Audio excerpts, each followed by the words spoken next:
The history of American transportation, from municipal bus and streetcar lines to railroads and airlines, is a history of government-imposed cross-subsidies.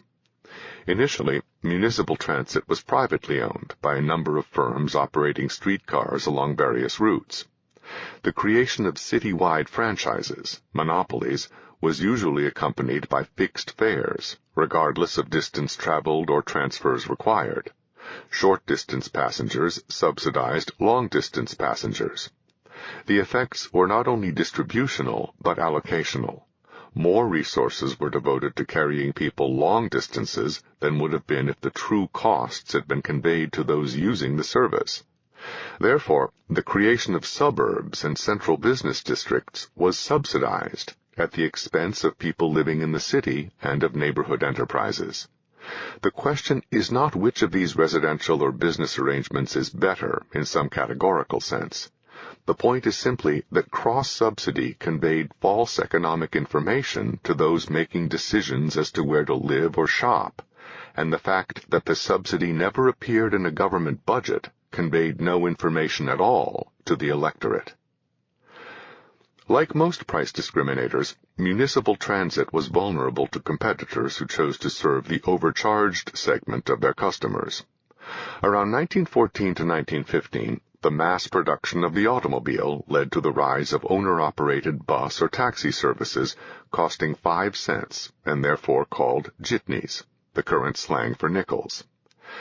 The jitneys were owner-operated vehicles which essentially provided a competitive market in urban transportation with the usual characteristics of rapid entry and exit, quick adaptation to changes in demand, and in particular, excellent adaptation to peak load demands.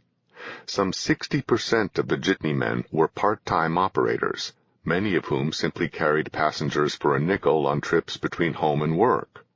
Consequently, cities were crisscrossed with an infinity of home-to-work routes every rush hour.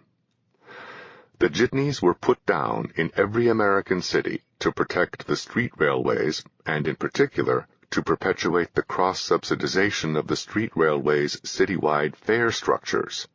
As a result, the public moved to automobiles as private rather than common carriers.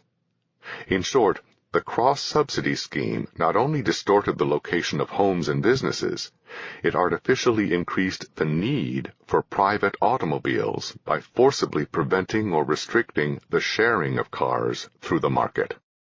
Ironically, years later, some municipalities have tried to encourage carpools to reduce traffic congestion, but carpooling through non-market mechanisms requires far more knowledge than through the market for jitneys, and conveys far less incentive for dependability and cooperation. Because carpools are advance agreements among particular small subsets of persons rather than a systemic arrangement for all the cars and passengers in the whole set of travelers, enormous sorting and labeling costs are involved in carpooling, determining specifically who is going where and discovering how dependable and punctual each other person in the subset happens to be. By contrast, the jitney owner made profits by picking up people, usually on his own way to work, and had every incentive to pick them up on time every day, or some other jitney owner would pick them up before he got there. But with non-market carpools, a particular set of riders is waiting for a particular car, and it remains illegal for other cars to sell their services to them without a city franchise as taxis. Under these constraints, carpools have done little to relieve traffic congestion, despite much exhortation.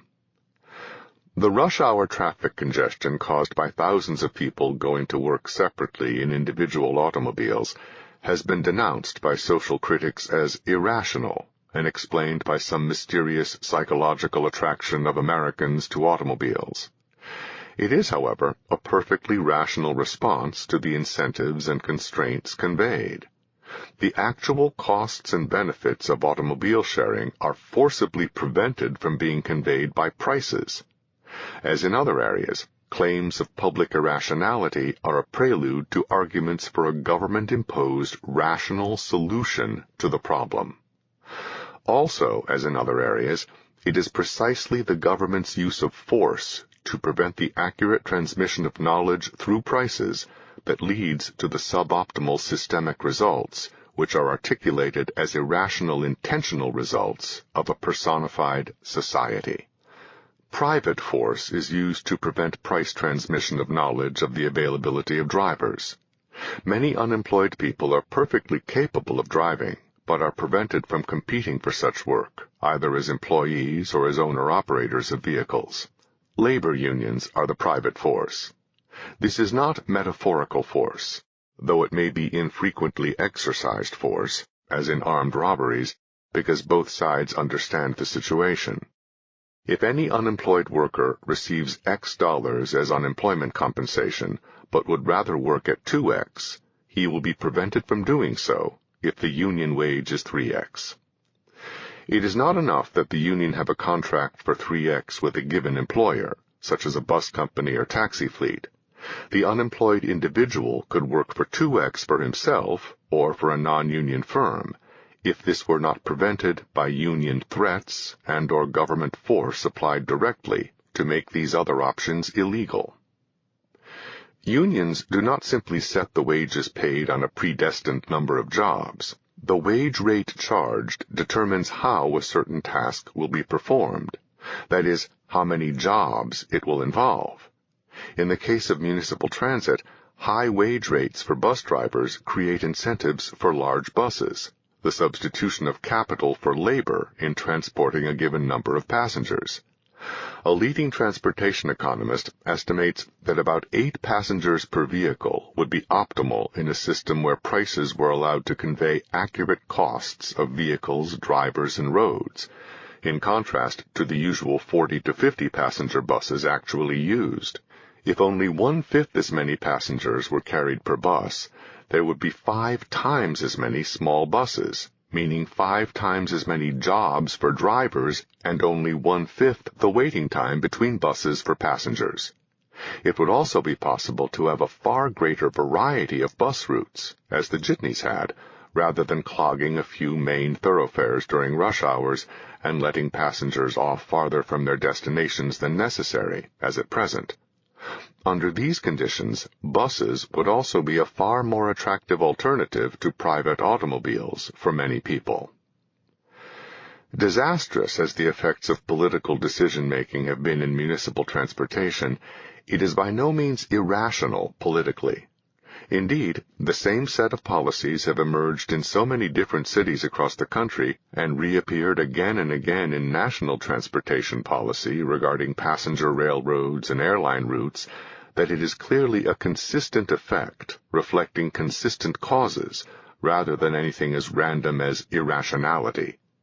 Central to the decision-making in this area has been the maintenance of incumbent transportation entities, which often implies the maintenance of incumbent technologies, that is, subsidized obsolescence, resisting the phasing out of existing modes of operation as competing modes arise. On the contrary, competing modes with technological or organizational advantages are either penalized or prohibited, as in the case of the jitneys, to preserve incumbent organizations and technology. It is not even a pro-industry position, but a pro-incumbent position, since there might well be a far more profitable industry consisting of new firms, as well as one better serving the public in the absence of such regulation. To be pro-industry would be an ideological position. To be pro-incumbent is a practical political position, since the incumbents are either organized or easily organizable into effective special interest groups. The same incumbent bias applies to labor, that is, to unions of existing employees, at the expense of other workers whose job opportunities are sacrificed. For example, the federal mass transit subsidy program requires labor union approval of any major expenditure, thereby assuring that no changes will be made that adversely affect the incumbent union members.